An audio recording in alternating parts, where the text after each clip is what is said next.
introducing our guest presenter tonight, Reem Assil. Reem founded her restaurant, Reem's, with a passion for the flavors of Arab street corner bakeries. Growing up in a Palestinian-Syrian household, she was surrounded by the aromas and tastes of food from the homeland and the connections they evoked of her heritage, family, and community. In 2018, she was named the James Beard Awards semifinalist for Best Chef in the West, and also in 2018, San Francisco Magazine's Chef of the Year. And in 2017, she was San Francisco Chronicle's Rising Star Chef. And for any of us who have been to her restaurant and know of her, she is a star chef. We just admire Reem so much. So please, Reem, take us away. Awesome. Thank you so much for having me. And as some of y'all could see, the only important accolade that I care about is my son eating my cheese pies. As you can see, there's, the Reem's kitchen, there's never any dull moment. I wasn't expecting my young visitor here.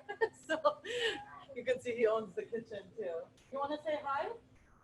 You want to say hi, Zuzu? Over here. Say hi. Say hi. Hi. Say hi. Thanks so much for having me. For folks who are not familiar with Reem's California, we're an Arab street corner bakery with locations in both Oakland and San Francisco. And really our mission is to build community through the warmth of Arab bread and hospitality.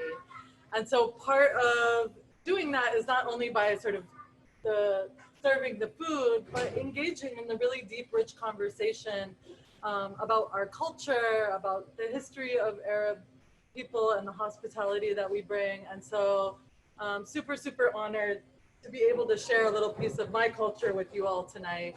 One of my favorite sort of both foods and pastimes. This is a dessert called Kanape. Kanape is, there's no real accurate way to describe it. Some people call it like our version of the cheesecake, but it's so much better than that. It's this sort of hot cheese dish encrusted with shredded phyllo. It originates all the way back to Egypt and even some parts of Mesopotamia, but it's enjoyed broadly throughout the Levant, the greater Levant, which is the area where my family is from.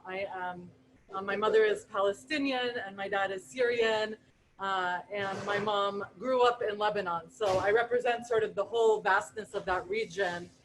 And that dessert sort of, under the Ottoman Empire, sort of took its form in many different ways. So you'll see many different variations of this dish. In Palestine, for instance, they call it Kanafe Nabolsiye. And the phyllo tends to be a little bit finer, and they use orange food coloring, so it's like this bright orange crust, and it has a cheese called cheese nabolsiye, which is sort of similar to it's a white brine cheese. It's hard to find sort of a substitute. I see as somebody in the chat knows the nabolsi cheese, and it's from Nablus, so shout out to Zahwa right there. Hi Zahwa. And, but if you were to talk about the same dish in Syria, they might say that's kanafe na'me. Na'me in Arabic means fine, to sort of denote the crust. But they don't use any food coloring. The Syrians and the Lebanese tend to not put food coloring in their crust. And that's the crust that we're gonna be making today. So, this dish, the one that my rendition that we're gonna be making tonight, is really sort of an homage to my grandfather, who he was the master of Kanafe. And my grandmother, she was the master of everything else in the kitchen, but when it came to the Kanafe, nobody touched it except for my grandfather. So I really sort of became obsessed with learning about the different variations of Kanafe when I opened Reem's. And here at the restaurant, we have sort of a hybrid of the Lebanese style, which is more a fine crust and a clotted cream, and the Palestinian style, which is more the shredded phyllo and the cheese. So if you haven't tried our Kanape at Reem's, this is a shameless plug. I definitely encourage you to visit, take out. We have a really robust takeout program here in San Francisco. And in Oakland, we offer it from time to time on our take-home meal kits. So we're gonna go ahead and get started.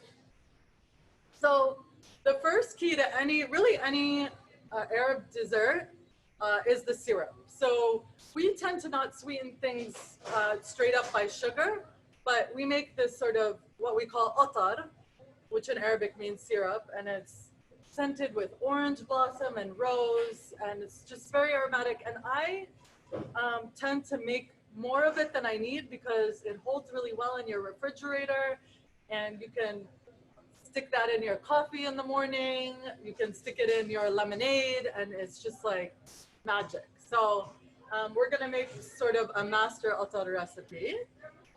So you wanna have a small pot, and really this recipe is a simple syrup that we start with. 2 parts sugar and 1 part water. So we're gonna do about 1 cup of water in here. And then we're gonna throw in 2 cups of sugar.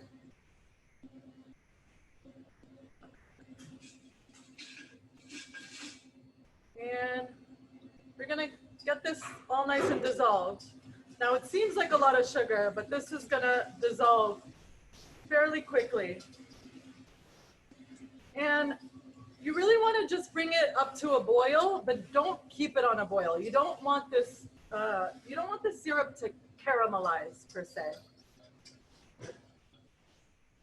You don't want it to be hard and thick and hard to handle. So you're just getting it nice and dissolved. And then you're gonna do about a teaspoon of lemon juice.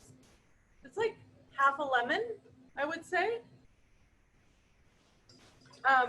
The recipe, yes, was sent out, but we're gonna do a half recipe. So if you have the recipe on hand, I would say, I just encourage you to listen to my directions and write down the measurements that I'm giving you. So again, just to repeat, for the master syrup, we have 2 cups of sugar, 1 cup of water, about a teaspoon of lemon.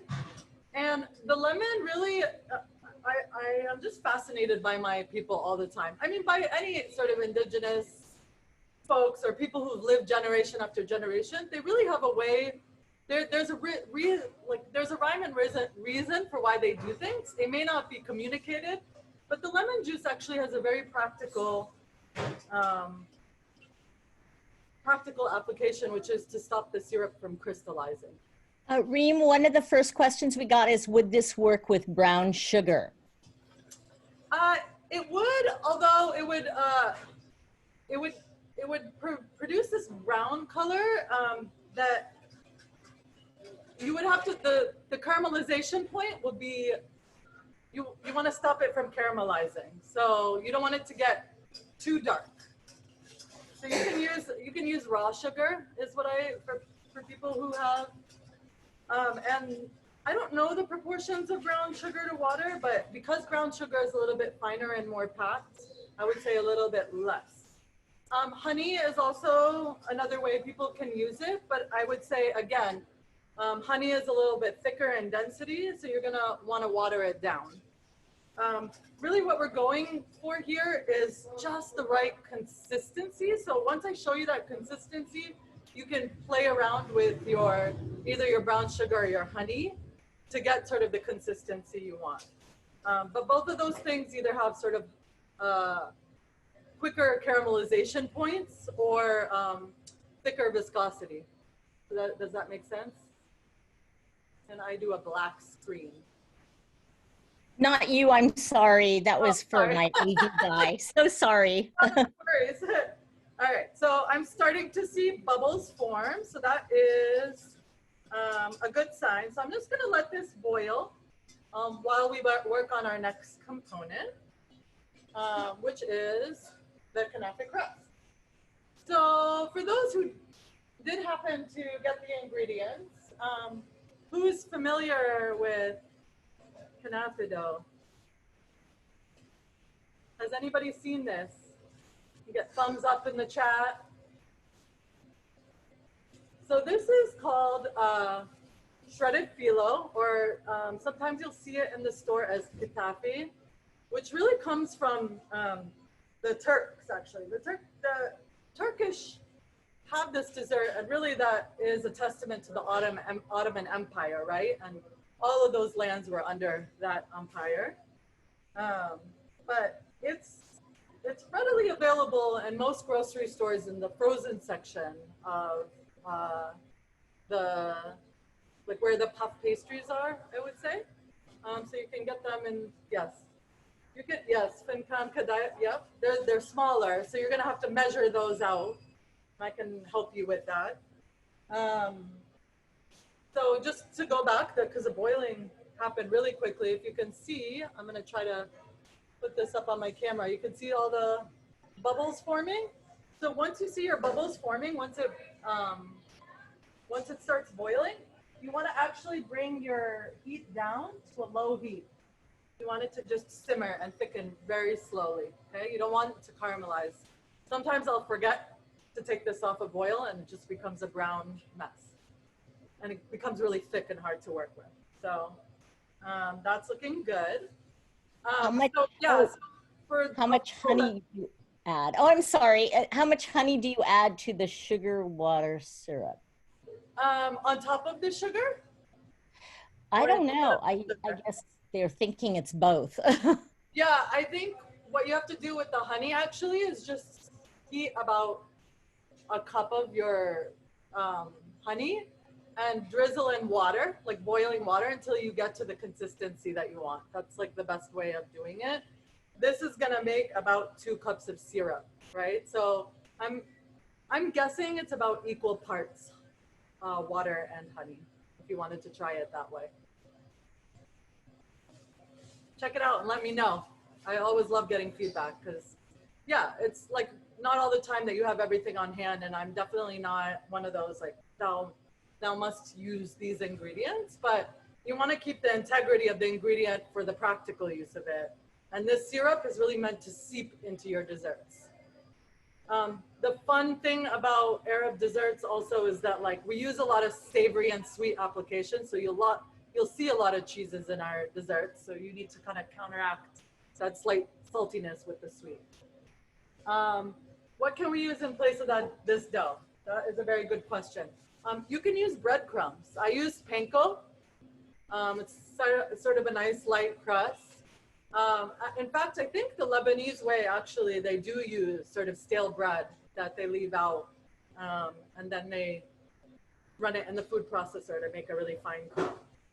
And for this, we're doing Kanape na'ame, which is the fine crumb. So really, the phyllo is great, but if you don't have it, it's not, you can use breadcrumbs too.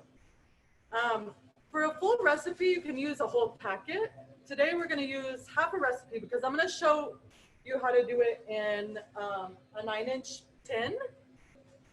But if you have a 9x13 baking sheet, you can go ahead and do the full recipe of this. But it's a lot of dessert and it's very rich. So I find that this is like a good serving if I'm gonna have people over, or for like my family, because my husband eats 3 pieces and I eat 1. So if you have these, you can do 2 of these, but we're gonna be using a 9-inch pan to sort of make a cake version of it. Did you add the lemon before the sugar water came to a boil? Yeah, you can add the lemon in while they're boiling, while it's coming up to a boil. The lemon is helping it not crystallize. So I'm gonna actually check on my syrup now because I can kind of tell by the bubbles, it's getting a little bit thickened. So the way you want to test for your syrup's doneness is to see if it coats the back of your spoon. So you can kind of see here, like, you can see how it's like stuck on my spoon. It's like dripping off, but some of it's still staying. It's hard to, folks can see that. So It needs just a little bit more. There's still some drippage. I like it to kind of stay on the spoon before I'm ready to take it off the heat. But this is the point at which, when you're getting to the thickness you want, that you can put your essences in. Now, the reason I don't put the rose water and orange blossom in right now is really because they'll cook off and you won't get those flavors. So you want to put that in at the end as you're starting to be ready to use your syrup. So you can get these at specialty grocery stores. Reem's has the benefit of being right across the street for folks who live in San Francisco, right across the street from Semiramis. Shout out to Semiramis, Palestinian-owned grocery store right along the way. If you're in Oakland, Oasis Grocery has them. You don't have to, but it really makes a difference. This is like the thing that makes it, like, I always say just like automatically Middle Eastern. But orange block, you don't have to do both essences. You can pick one. I have dried rose petals sometimes that I'll just seep in it and then I'll take them out. But you want some sort of floral element to this. That's what's gonna make it yummy. But if you don't have it, not a big deal. So I'm just putting about a tablespoon of each of these. I'm just like, as soon as they hit the syrup, I can just smell it. Someone wants to know about vanilla essence. Yeah, vanilla is a possibility. You can use that if you have it. I'm sure that'll make an interesting taste too. Like, I think, I've never done it with vanilla, but I love vanilla. So I imagine it'll be good. I'm trying to think. I don't know. What other essences are out there? Things that are floral, I guess. My husband is Filipino, so they like pandan. So I would try that. That's Ellen Sebastian Cardamom, Chang. a great idea. Yeah. I use cardamom. Cardamom also pairs really well with floral elements, actually. We make a custard here at Reem's called mahalabia, and we steep it in both cardamom and rose. So cardamom is definitely a good one. Try it around. Let me know. I'd love to get feedback. So I went ahead and ran the Kanape in a food processor. So I just want to kind of show you the consistency here. So you're really, really sort of running it in the food processor until it's nice and fine. Let's see right here. It's gonna make about 4 cups. So I'm doing a half recipe. So I'm gonna throw about 2 cups in here. Eyeballing it like my mom would. If you have the mini ones, I don't know, if you have a scale at home, you can kind of figure it out, but just shred your sort of mini nest and see how much 2 cups make, I would say, for the person who had an alternative. I love it. Yes, help each other out. Where do you find these things? Indian grocery stores. That's another good one because they use these essences too. All right, so I have my crust right here. So now I'm gonna go ahead and add, so you're gonna need about 1 cup of ghee or clarified butter. So I have actually clarified my own butter.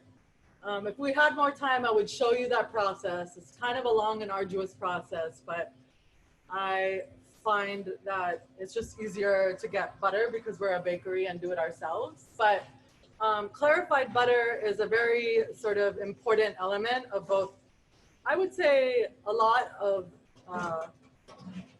countries in sort of West Asia to South Asia, because it has a high cook point.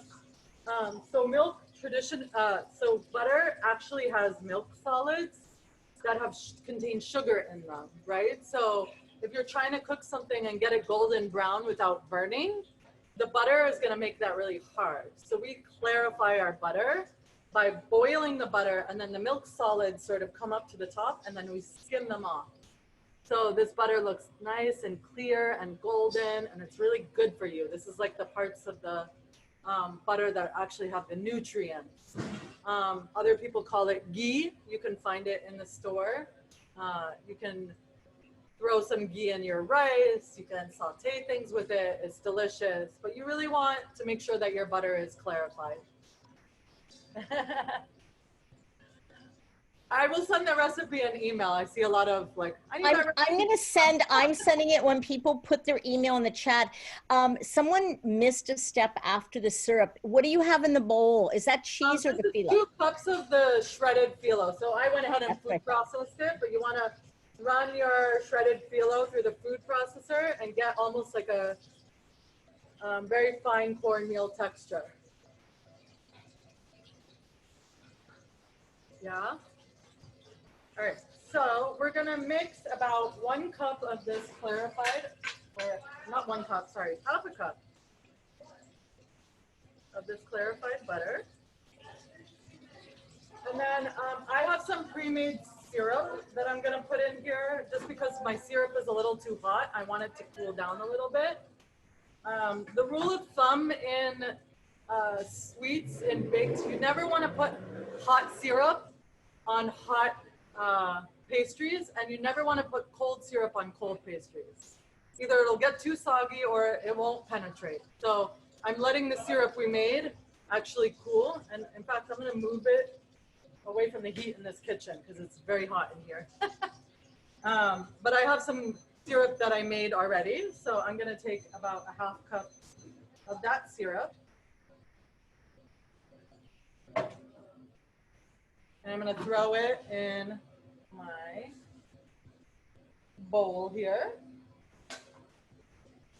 And then with my spoon, I'm just going to kind of work these elements into the dough.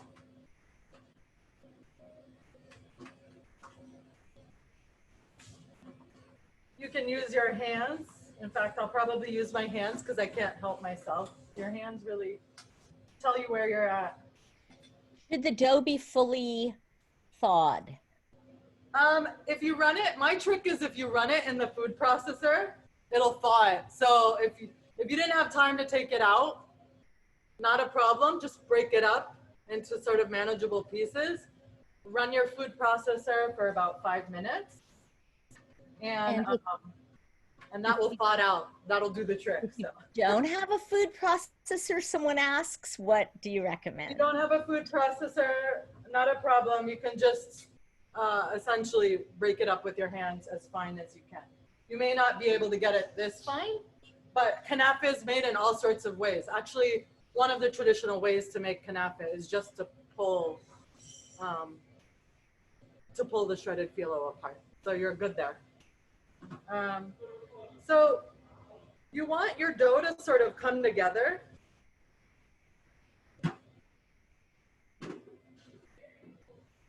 And if it feels too wet, like right now, feels like I actually have to put just a little bit more. This is where the feel comes in it. A little bit more of my, and you know, my butter is melted right now, but as it starts to harden, this dough will start to come together. You can also, if you don't want to work with your hands, after you run your phyllo dough through the food processor or your panko crust or whatever you're using, you can just go ahead and pour the butter and the syrup directly in there.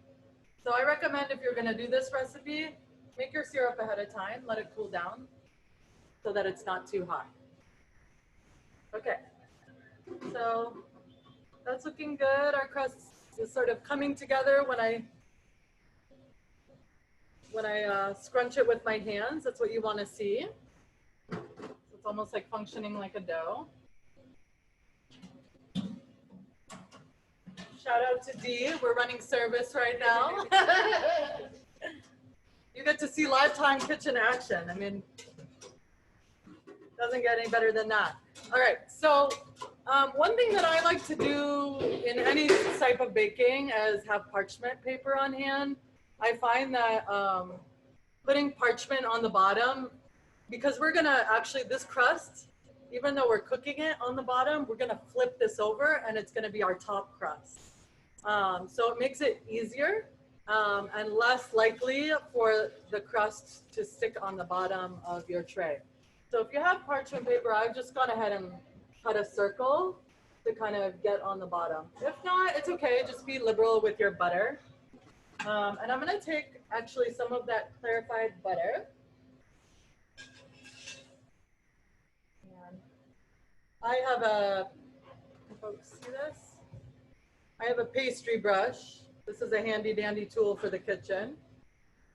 And just give it a nice generous brush on the bottom. Get it all nice and saturated.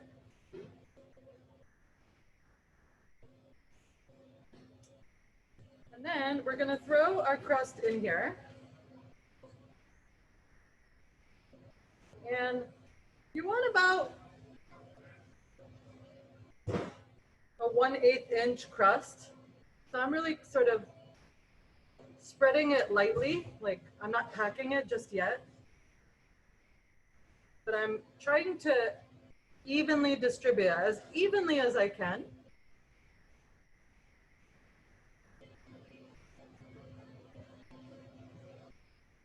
And I'm moving the crust up the sides.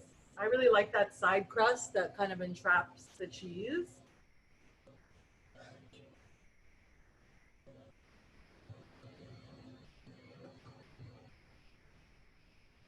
Okay.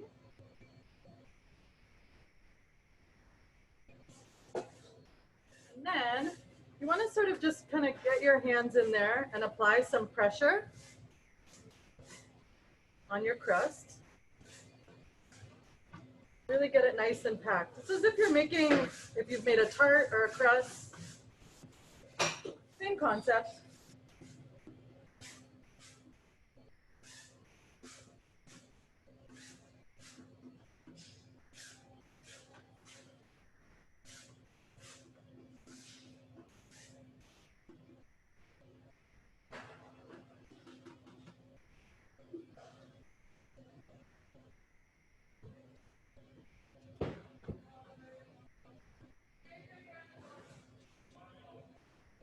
I think someone's asking a pie pan or a cake pan, but does it matter? Pie pan, cake pan? Better. Yeah, this is a cake pan, but you can use a pie pan too. The cake pan has like it fits exactly on sort of the platters that I have. So I tend to like it. That's nice and packed.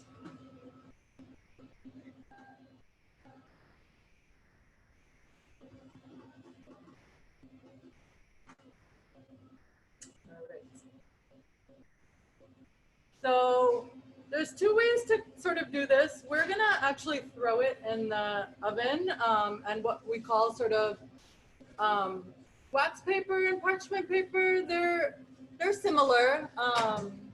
You can use them interchangeably. The finishing on wax paper kind of weirds me out, but but I think doesn't the wax melt in the oven? Yeah, I'm not sure, actually. That's a good question. I never really use it. It like weirds me out. But no, you can bake with it. I mean, it does, someone says. So I'm going to throw this in my oven. You want to put your oven to about 400 degrees. You want high heat. We're gonna really kind of get this nice and browned. This is called our like blind bake, as we call it in bakers. See? So I'm gonna stick it in here.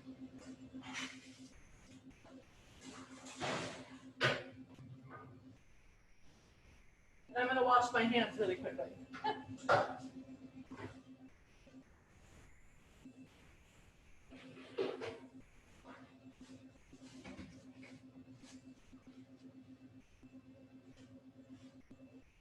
You'll be telling us how long in the oven, right? Yes, yeah. So I like to get it in there for about 10 to 12, 10 to 15 minutes, really depending on how hot your oven is. I always, whenever I bake something, I'll do the halfway mark. So I just set the timer for 5 minutes. So we're gonna wait 5 minutes for that crust, and then rotate it, right? So most home ovens are not convection ovens. So you want to make sure that the heat is distributed evenly, in order to get sort of the brownness sort of evenly distributed as well. At what temperature? I know that's in the 100 recipe. degrees. 100? 400. 400 degrees. Yep. 400, okay. So much higher heat.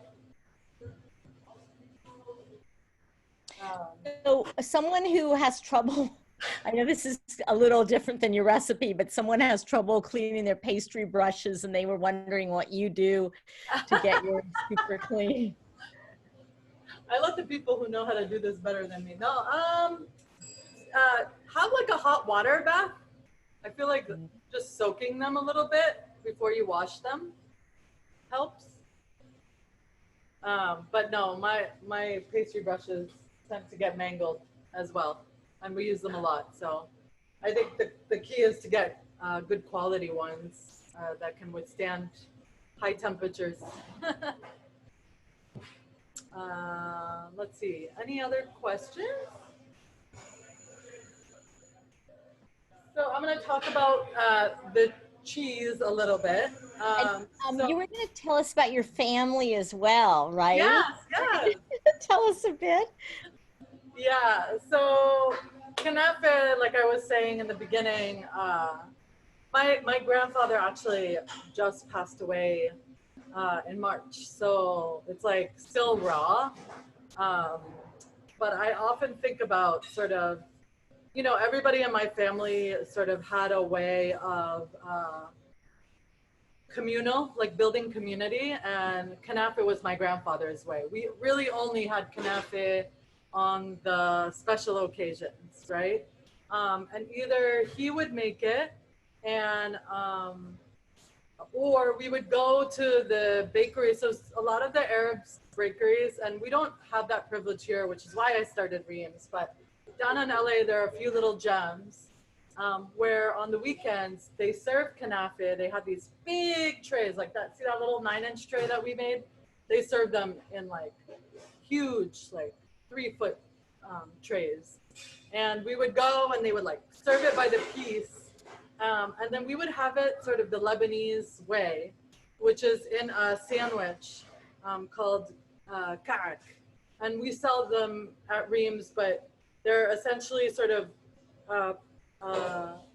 similar to a bagel, sort of a fluffy bread, and they make a pocket and then they stick a piece of the Kanape and they drizzle with syrup, and it's like carbs on carbs on carbs. Oh, we have someone who is in LA. There's a place in San Fernando Valley, and I'm like forgetting their name. It's like off the top of my head. They're like right next to a bakery called Saj Bakery, which I love. And they're an Armenian Lebanese family, and they do, it's called Vrej, I think. And they sell sweets and pastries and all the things. So, but yeah, there's parts of LA that are like, Glendale is sort of a little Armenia. There's a lot of Armenian population, and actually the Armenians brought a lot of their expertise in baking, because they, you know, as people know or don't know, you know, the Armenians were, you know, experienced one of the most massive genocides in Turkey and had fled all over parts of the Levant, found refuge in Syria, found refuge in Lebanon and Palestine. So wherever they went, they brought sort of their culinary expertise. And so I always like to give homage to the Armenians because they're excellent bakers, and especially in the US context, I feel like all the Lebanese Armenians have really sort of made their stake here.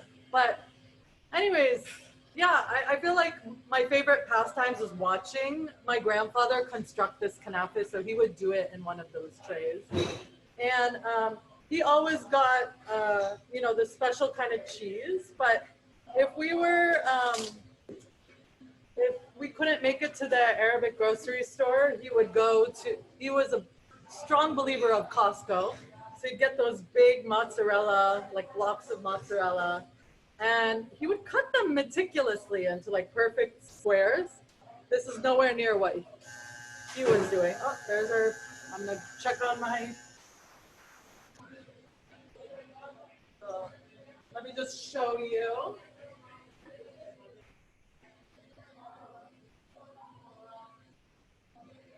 So you're starting to see sort of browning on the sides, which is great. So I'm looking for browning in the middle. So we're gonna keep this in for just a little bit longer.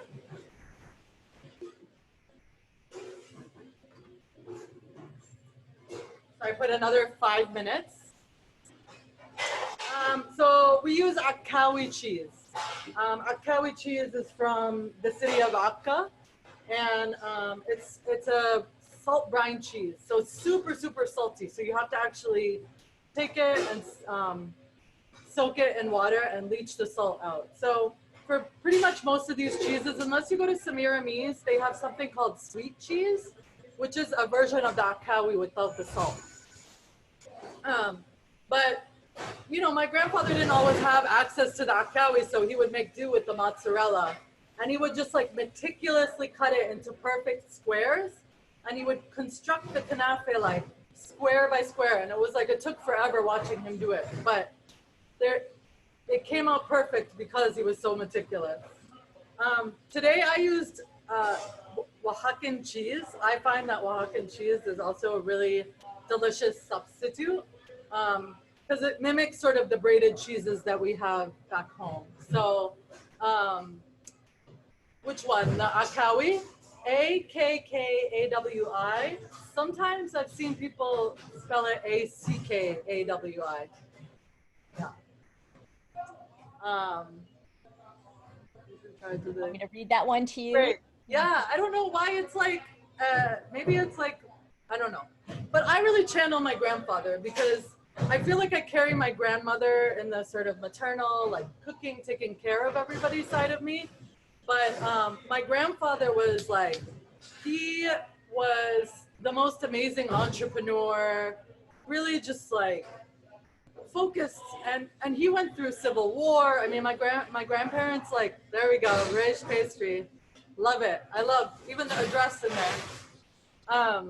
He would just like, I've just heard stories of him building something out of nothing over and over again. And I feel like that's where I got my entrepreneurship and sort of my attention to detail and really wanting to make him proud. And kind of sad but uplifting story is that my grandfather passed 18 months to the day after my grandmother passed. And I sort of knew that that was going to happen. My grandparents were sort of, they were like the ultimate Bonnie and Clyde. You know, my grandfather sort of had his role in the family. My grandmother had her role. They were each other's ride or dies. And it was really sad when she passed away. That was like in late 2018. And I remember Reem's had been open for about 1.5 years. And he came up, my mom brought him up to the Bay Area to visit. And he had never seen Reem's. And, but he had no appetite, you know, he was mourning the death of his wife. And I was so nervous, like for him to see Reem's and what I had built. I remember telling him about this business idea, and he's just a very hard critic. And I remember him sitting down and I was getting ready to serve him kanafe. And I was just like really nervous, and I put it down and I didn't even watch him eat it. Like I walked away. We were in the middle of a service, and my mom told me, because he's a man of very few words, he doesn't really talk. he speaks wisely, but he told her it's better than his kanafe.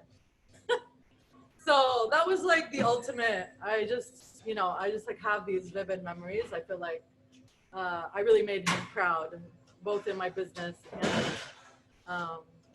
in my Kanape making, hopefully. Or maybe he was being nice, who knows? But I'm gonna check on my crust.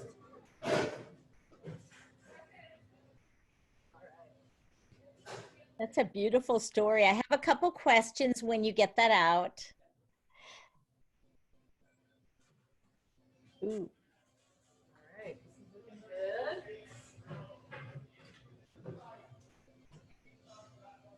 All right, a couple of questions. So someone wants to know if they can prepare this without using any meat and fish. They said eggs will be fine for them. Do you use meat and fish in this? I don't. They use meat and fish and what? Well, they want to know if you can prepare this without using any meat and fish. I didn't think you put meat and fish in this, but is it a cheese? It's a dessert. It's a dessert, yeah. It's just cheese and crust and syrup. Those are the components. Okay. We're gonna sprinkle it with pistachio. We're not I have plenty of seafood and meat dishes, but not this one. The other question is, are you where Mission Pie used to be? Someone wants. Yes, I am here where Mission Pie used to be.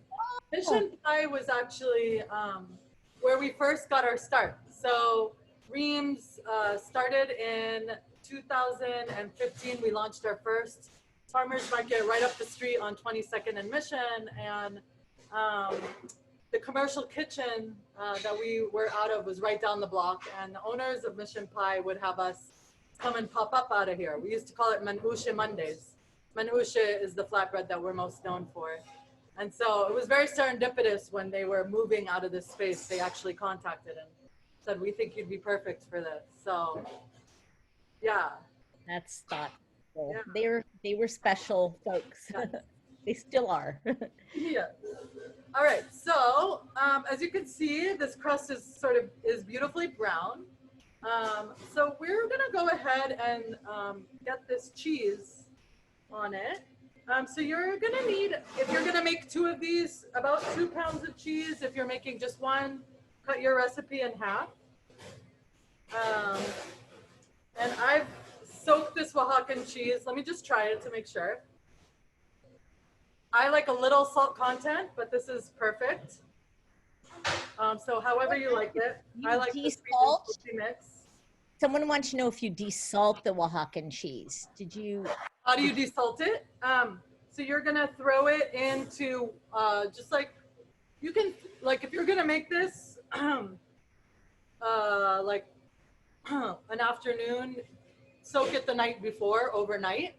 And just throw it in water and put it in your refrigerator, and the next morning, drain it, throw a little bit more water on it, and then drain it. And that should have leached all the water out. If you're short on time, I would say just like room temperature water for about, I want to say like 3 or 4 hours or so.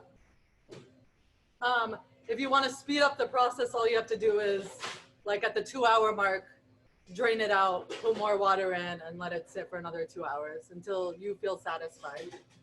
But I'm trying to channel my grandfather here. It's not working out so well for me. I don't have the perfectly shaped. He always did it with a circle too. I really never understood. He was just so, it had to be like a perfect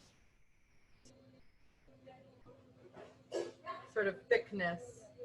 But I'm trying my hardest here.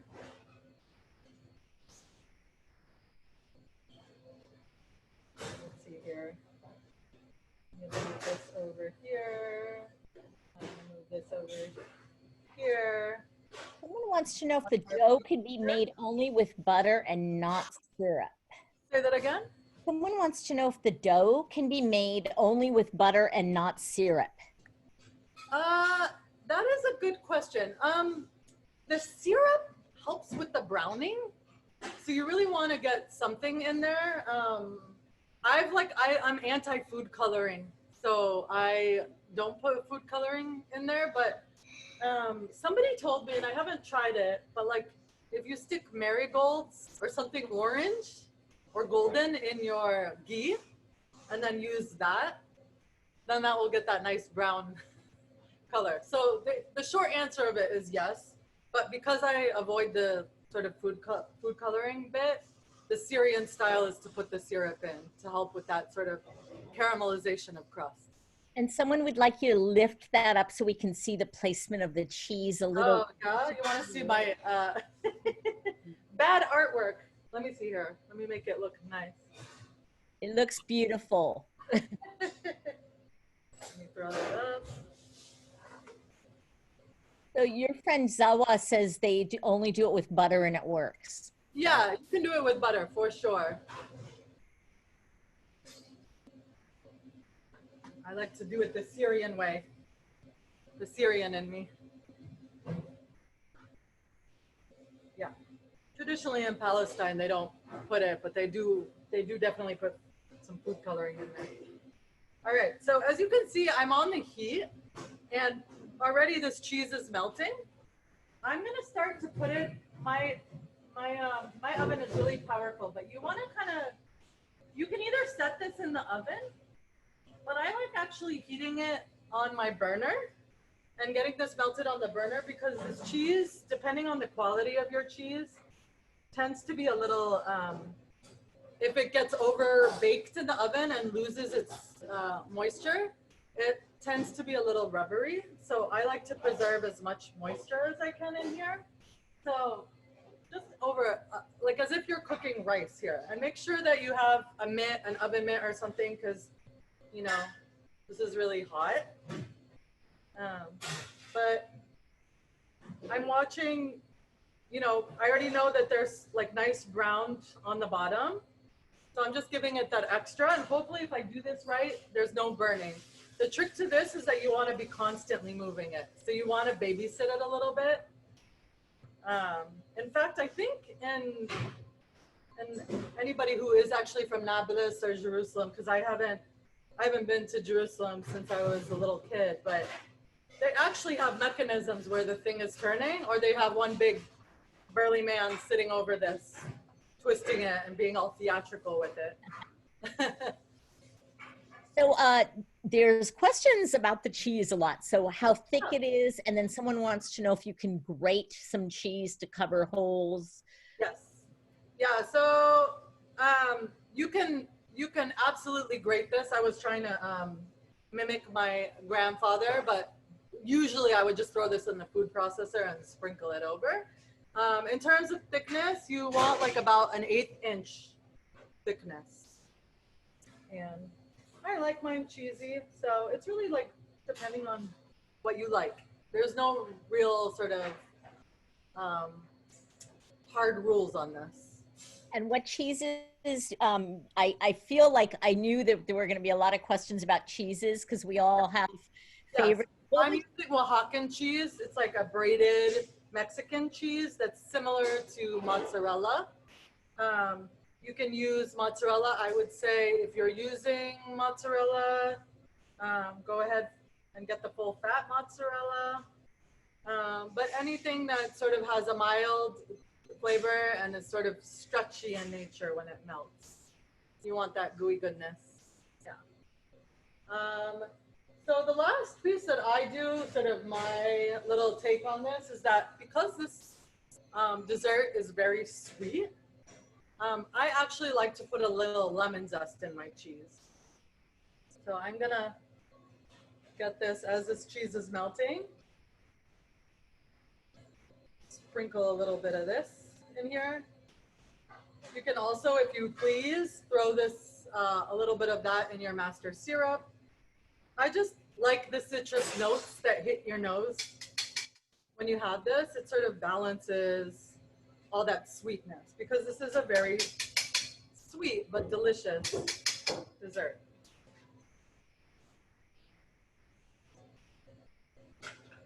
And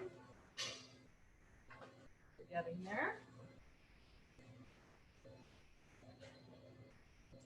And of course, if you're impatient with this melting process, you can always sort of flash this in the oven for, you want to bring your oven down to about 350 or so. It'll be about 5 to 10 minutes. You really just want to get this kind of like a pizza, you know, like you want your cheese melted so it's like nice and stretchy and ooey gooey, but you don't want to overdo it. Now, some home recipes of this kanafe, for those who really love the carbs, you can do a double recipe of this, like the full recipe, and do a small, and actually do your other half of your phyllo on top. You can kind of go through the same process of making a crust, and then pat it on top, and then bake it in the oven. That'll protect your cheese a little bit. But when it's sort of open like this, it's harder to not over bake it. I know that some folks are saying that the email that we sent is the list of ingredients, but not the instructions. And yes, I believe that was on purpose. So you guys can be actively listening. Right. And also you can go back and watch this video. We're going to send you the list of ingredients and you get to watch this video again. Yeah. Yeah. All right. I'm seeing the bubbles come up.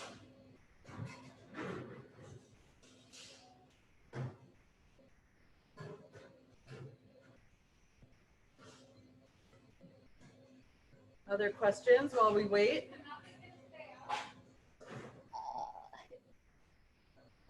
I don't see. I love this. We are. Oh, do people want to see the flames? I have it like barely. Can people see it? You can barely see it. It's like almost on its pilot because I'm using an industrial oven that I'm afraid that I'm burning the bottom of this crust on. But you know what? If we burn the bottom of this crust, we're gonna hide it and it's gonna be beautiful. My grandfather would literally like build a fire, like actually on a barbecue pit, and we'd all sit around and we would like smoke argile and enjoy our coffee and sort of after late lunch fruits for our dessert, and this would be like the last thing of the night that we would have. So it was definitely a slow process. Just sit there and watch him. I'm trying to be patient. I know we're all like, especially me, I can actually eat this. You all can't. I wish I could share it with you through the screen. So if you put it in the oven, someone wants to know how long to put it in the oven. 5 to 10 minutes, no longer than that. I would put it in your oven at 350, flash it for about 5 minutes, and just like put your, kind of test it with your finger to see if it's melted. You don't want brown spots to form on it, so you can order. That's the next best thing, right? And, what I'm looking for here really is, I know my crust is done, because I've done all the work on that. Usually, like traditionally, I would bake the crust right on the open flame as well. a couple more. I wanted this to be more interactive, so we were doing it the old school way, attempting to do it like my grandfather would do it. Oh yes, someone's asking about the thing that John O'Shea, our AV tech's family did, and they want to know about shredded wheat instead of the phyllo. So. Totally. Yeah. Some people, so traditionally this is also enjoyed with semolina. So you can make a semolina crust. I don't quite have the recipe for that, but it is definitely a version of kanape. There's so many different types of kanape. In Gaza, actually, where my family is from, my mom is from Gaza, they use the same phyllo for the crust, but they actually don't fill it with cheese. They fill it with walnuts, kind of like a baklava. How much syrup and how much ghee go in a half recipe of the crust? Half a cup of clarified butter and half a cup of syrup.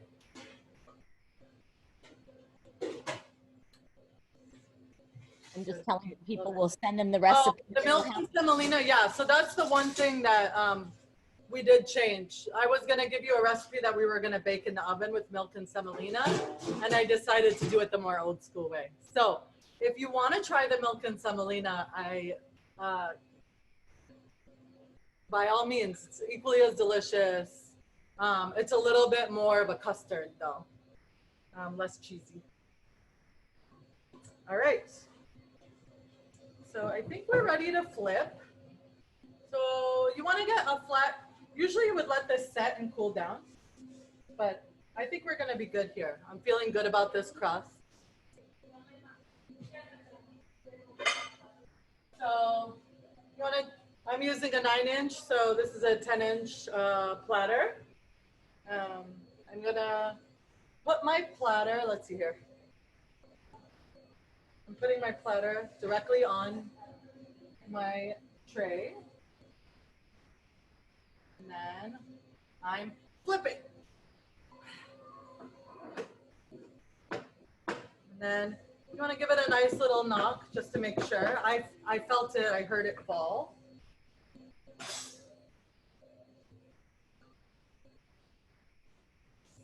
See what we got here. Oh yeah. Okay, not too bad. Ooh, nice. Nice caramelized crust in there. You can see it's nice and brown. So then, while it's hot, my syrup is cooled down right here.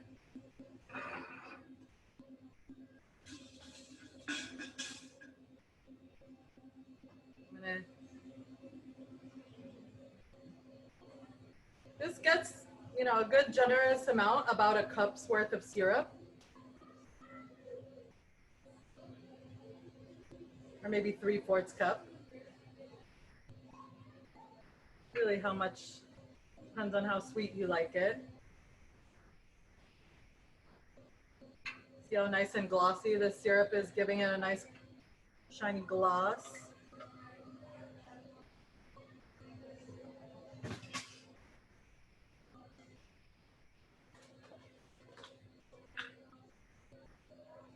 Just a little bit of crust. And then you're gonna do about, I'm gonna say a 1/4 cup for each one. So 1/2 cup total. You're doing 2.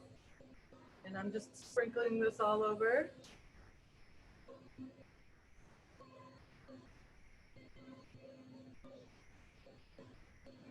And there it is. You see? Gorgeous. Yeah.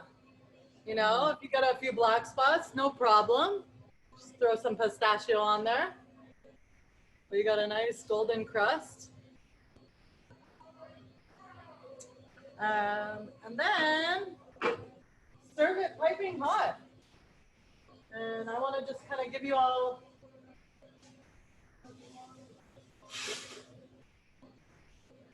get a little serving.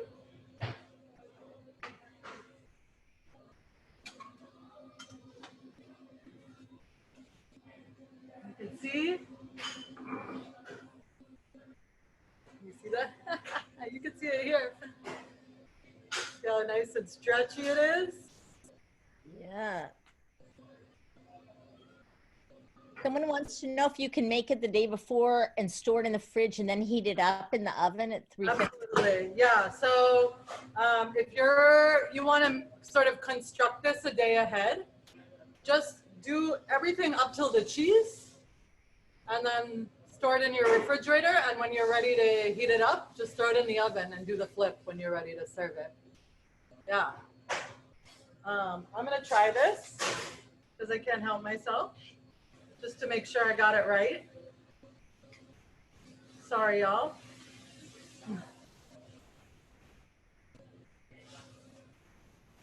Yep. I really recommend Oaxacan cheese. I feel like I'm a firm believer in Mexican cheeses as a good substitute for Middle Eastern cheeses. So Fantastic. Well, that's kind of our time, I think, because I know you have to go put someone into bed. But do you need a layer of dough on top of? I was saying that if you really wanted to, you could do a double layer of the dough if you really like it crusty. So you can go ahead and do a full recipe for the crust. and do another layer on top and bake it in the oven. Absolutely. And please, if you are going to be taking pictures of what you make, please put, I just typed in at asianartmuseum.org, tag us, and I'll share it with Reem as well so she can see that. Do you have, can people tag you as well? Do you have social You can tag me as what? Tag you on social media? Do you have? You can find me at reem.asil is my chef hashtag. And Reem's California. Okay. At Reem's California.